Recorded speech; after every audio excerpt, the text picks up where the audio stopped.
Your examiner, when you bring them across from the test centre, may ask you to open the bonnet. The first release you've got is down here on the right hand side. Just pull it from the bottom and you'll hear it pop. Once you've popped your bonnet, you've got to find in the centre there is a catch. Pull the catch to the left hand side and with your second hand pull it up. So that's the catch you're looking for with your fingers. Lift it up. On the bottom there is a stay, it's marked yellow. Put it across to the right hand side and engage it into the hole there, and that's now secure. You're going to be asked one question about 3 liquids. So they'll ask you to identify 1 liquid, that's all, not all 3. But the 3 liquids are, starting at the back, brake fluid. Just point towards it, do not touch it, it'll be hot. They'll ask, how do you know how much is in there? Minimum, maximum. Min, max is on the side, that's it. Or they could ask you for the engine coolant. This is the engine coolant. Again, they'll ask, how do you know how much is in there? It's min, max, that's all. Just identify it. The other one is oil. And again, how do you check your oil? There's a dipstick, you take it out, wipe it, put it back in, take it out a second time, and look to see how much oil is on the dipstick.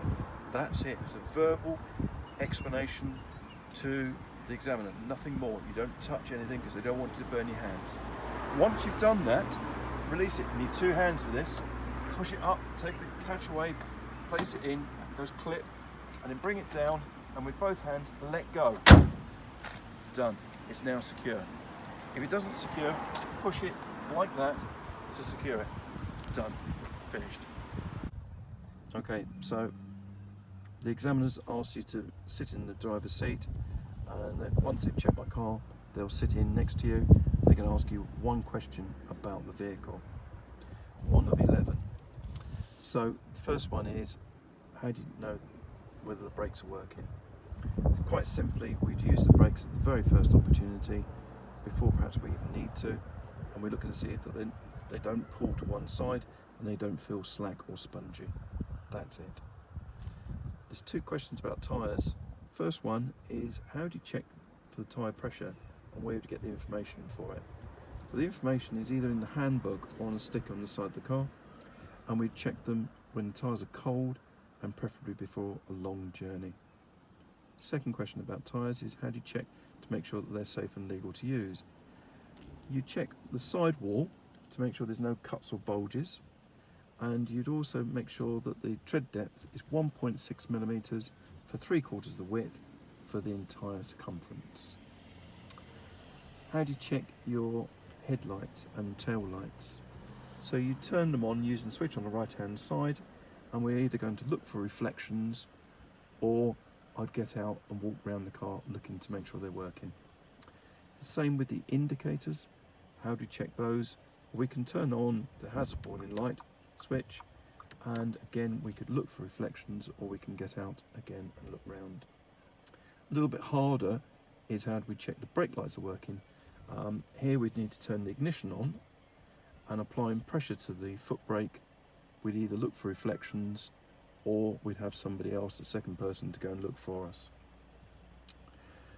How do you know that there's a problem with the ABS? Now, they could ask you this before you get to the car, actually, because very simply there is a warning light on the dashboard that says ABS, that's an anti-lock braking system, and it doesn't go out. So if that comes on, you know there's a problem with it. Okay. How do you know that the power steering is working or not working? Again, quite simply, you put pressure to the steering wheel and turn the car on. As you turn the car on, the steering wheel will go light. If it doesn't go light, then the power steering is not working. How do you use your fog lights, and when would you use them? The fog lights are used over here in conjunction with dipped headlights. So when we've got the dipped headlights working, we'd turn on the fog lights using the 2 switches next to it, and we'd use it with less than 100 meters of visibility. How do you move from dipped headlights to full beam? Now, with the headlights on dipped, you push the indicator stalk away, that brings up the full beam. You know, because there's a blue light there on the screen showing you that it's working, and you put it back towards you to turn it off again. And lastly, how do you check to make sure that your head restraint is working or in the right position? Again, here, using the button on the side, we'd make sure that it was level with the top of your ear or your eye and as close to your head as possible, and that's it. Done. Okay, so whilst on the move, your examiner's going to ask you to carry out one of 7 functions. So the first one, starting left to right, is demist the front screen. Using the centre dial, turn on the fan and it'll blast, and then just turn it off again. That's the front windscreen demisted. The second one is to demist the rear screen. It's this switch here. Just push it, you get the orange light. You can turn it off or just leave it to time itself out. Either's fine. Third one is sound the horn. The fourth one is to wash the front windscreen using the right hand stalk, pull it towards you, will activate the front windscreen wash wipe. The rear one is pushed away from you, activates the back one. Don't forget to switch it off again. The next is the headlight switch on the right hand side. Turn on the headlights, just push the button and that'll turn the headlights on and turn it off again.